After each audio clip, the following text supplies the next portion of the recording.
इस वक्त की बड़ी खबर से, इस बुलेटिन की।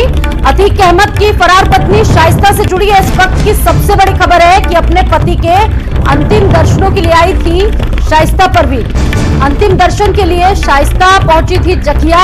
शूटर साबिर के साथ शाइस्ता परवीन भी कब्रिस्तान पहुंची थी अपने पति के अंतिम दर्शन के लिए। अतीक के अंतिम दर्शनों के लिए वेश बदलकर कब्रिस्तान पहुंची थी शाइस्ता परवीन कब्रिस्तान।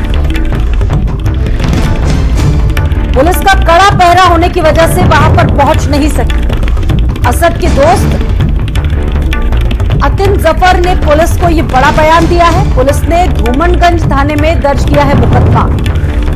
धीरेन्द्र इस खबर पर हमारे साथ जुड़ चुके हैं, सीधा रुख करेंगे धीरेन्द्र का। धीरेन्द्र, ये बड़ा खुलासा है और क्या जानकारी आ रही है इस बारे में? देखिए, जो असद का दोस्त है अतिन, वो जब पुलिस की पकड़ में आता है तो पुलिस उससे जब पूछताछ करती है तो अतिन ने ही बताया है कि 16 अप्रैल को शाइस्ता परवीन और साबिर उसके घर पर आए हुए थे और जो कसारी मसारी में अतीक और अशरफ का जो अंतिम संस्कार होना था कब्रिस्तान में, वहां उनको सुपुर्द खाक किए जाना था, तो वहां पर ये लोग जाना चाहते थे और अब अंतिम दर्शन शाइस्ता परवीन अपने पति का करना चाहती थी। लेकिन आसपास पुलिस का कड़ा पहरा होने के साथ ही वो वहां पर नहीं पहुंच सकी हैं। अपना इरादा है वो बदल दिया था। तो इस तरह शाइस्ता परवीन चकिया और खुदाबाद के आसपास ही 16 जो अप्रैल है वहां उस समय थी, लेकिन इसकी भनक पुलिस को नहीं लग पाई है। अतिन जब पुलिस के पकड़ में आता है तो उसके बाद, लेकिन धीरेन्द्र सवाल यहाँ इसलिए भी है कि जब जमीन से लेकर आसमान सभी जगह से कड़ा पहरा था, तमाम चीजें थी, हर जगह निगरानी हो रही थी, मॉनिटरिंग हो रही थी, बावजूद उसके शाइस्ता को पता नहीं लगा जा पाया।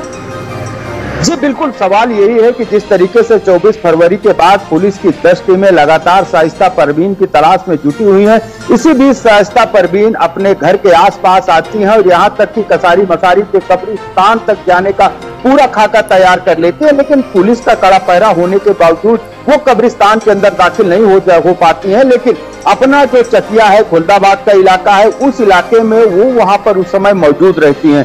जो जांच कर रही इकाई है, चाहे वो पुलिस की टीम हो, चाहे वो एसटीएफ हो, वो फेल नजर आ रही है। क्योंकि लगातार जिस तरीके से दावा किया जा रहा था, ड्रोन से भी शाइस्ता परवीन की खोज की जा रही है, कछारी इलाकों में भी लगातार दबिश दी जा रही है, लेकिन खुलदाबाद थाने की चकिया के आसपास 16 तारीख को परवीन वहां पर मौजूद थी।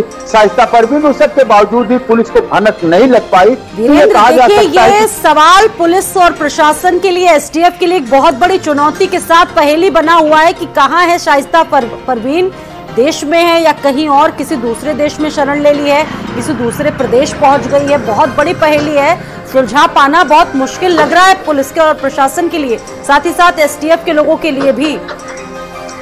देखिए, अगर हम बात करें शाइस्ता परवीन या फरार शूटर की, तो लगातार जिस तरीके से 5 लाख का इनामी साबिर शूटर था, 2 बार वो चकिया के खुलदाबाद के आसपास आया है।